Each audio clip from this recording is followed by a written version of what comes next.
A delicious series returns for its sixth season. It's the History Channel's The Food That Built America. And today I have Adam Rickman.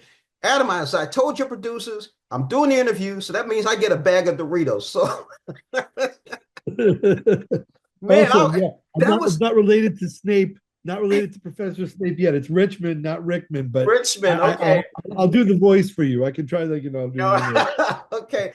Adam, Not a problem. this was, you know what? This I like that. Did the history of food, man. Talk about that a little bit. You really gave us some information. Yeah, well, so with mega brands that built America, the cool thing is that we're not just relegated to just food. So we talk about everything from Folgers, Maxwell House, Mr. Coffee, and people take for granted, for example, the idea of having a coffee maker.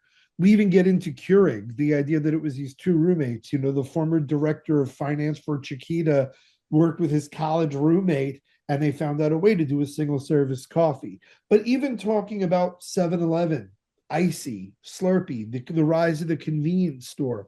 Again, we take this thing for granted, but not realizing it all started with a guy that they called Uncle Johnny, who basically had an ice house, decided to have some groceries at his ice house. People like not having to make a second stop, so we could sell it for a ridiculous markup. And the idea of the convenience store was born.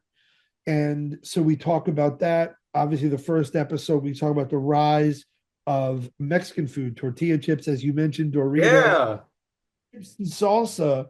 I mean, that's the thing is so crazy. Salsa is Spanish word for sauce. The idea that chips and salsa, two distinctly Mexican things, right? Essentially, totopos, pieces of tortilla, and salsa roja. We just finished the Super Bowl. How many Americans had chips and salsa? And it's as American as apple pie now. Yet, if it weren't for Kit Goldsberry, if it weren't for David Pace, and I think people are going to start having a very different appreciation of the chocolate chip cookie this season.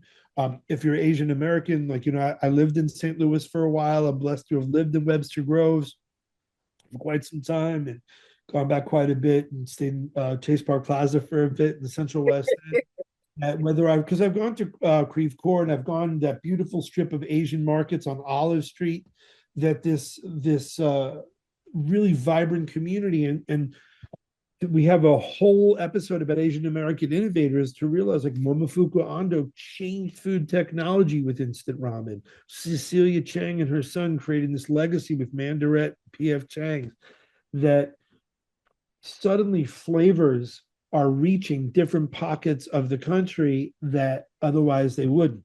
If only we can get gooey butter cake to Brooklyn, though. I order my emos. I do order my emos to Brooklyn. Okay. That's a fact. Hey, believe. I order my T-Ravs as well, but I can't get gooey butter cake in Brooklyn yet. Not good stuff anyway. Not like that Webster Groves. I'm going to the Tillis Park Lights. Like need that. I need that gooey butter cake. There you got it right. You know what's interesting to me? Everything that you just said and talked about, it's almost like, wait a minute. So we've come up with this new term for startups and entrepreneurs, but this goes way back. Absolutely. The funniest thing is you'll see it in this show how Joe DiMaggio, the Yankee Clipper himself, was kind of the first food influencer. So the guy who created Mr. Coffee, remember, coffee used to have to be roasted at home. So if you yourself wanted coffee, you'd buy green coffee beans, roast them, on the stove top, grind them yourself, have to filter it through a handkerchief or a scarf or a sock, and then that was how you'd make coffee. And the guy who made the bun, BUNN, you've probably seen it at restaurants, he decides to make a small at-home coffee maker, and he tracks down Joe DiMaggio, goes from Ohio to California to find this man, find out where he likes to eat, says, let me buy you lunch. And he pitches him.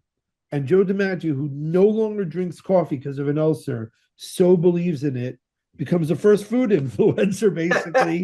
And the Mr. Coffee flies up, but it's Joe DiMaggio. Like Joltin' Joe DiMaggio is basically going, hit that like button and subscribe and follow for more. great. I've been speaking with Adam Richmond, History Channel's The Food That Built America. Spent some time in St. Louis. Adam, thank you so much, man. This has been great. And what I got a chance to see was just truly amazing. Thank you again for joining us on Morning Blend. My entire pleasure. Thank you so much.